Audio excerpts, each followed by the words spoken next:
Tuluyan na nga po na mas lumayo pa sa ating bansa yung minomonitor natin na bagyo at ito ay tinatawag natin na Severe Tropical Storm Tapa. Yung Tapa po yung international name niya at hindi po ito yung galing sa Pilipinas na Tapa. Ito po ay galing sa Malaysia na ang ibig sabihin ay malaking catfish doon sa kanilang bansa. Ibig sabihin parang hito po ito na mas malaki.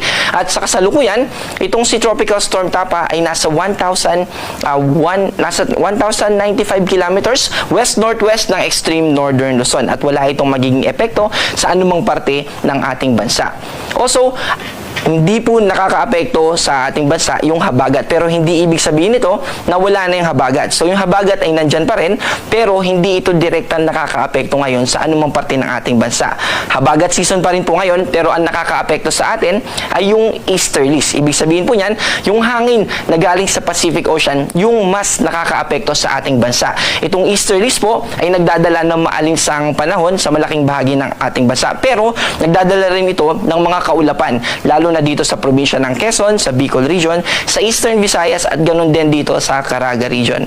Dito naman sa Metro Manila at sa natitirang bahagi ng ating bansa ay mananatiling maaliwalas ang ating kalangitan. Ibig sabihin, mas mababa yung tsansa ng mga pag-ulan. Pero, nandun pa rin yung posibilidad ng mga localized thunderstorm, usually sa hapon at sa gabi. And posible din early in the morning.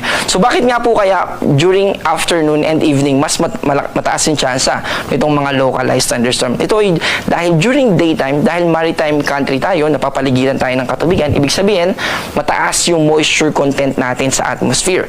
At during daytime, kapag naaarawan yung kalupaan natin, dahil mainit yung hangin na yan, ay pupunta siya paakyat, papunta sa malamig na part ng atmosphere. Yung tinatawag po natin yon na updraft or evaporation. And then during daytime, tanghali, yung evaporation na yon, nagko-collect pa siya, naghihintay pa tayo na maging mature yon through condensation, ay mag-move po yung clouds na yon at nakadepende kung kailan siya magiging well-developed para mag-produce ng precipitation or ng mga pag-ulan. At usually, nagiging matured na yung kaulapan natin, convective clouds yung tawag natin, na magpaulan during afternoon and evening. Kaya mas tumataas yung tsansa ng mga localized thunderstorm, lalo na sa hapon at sa gabi.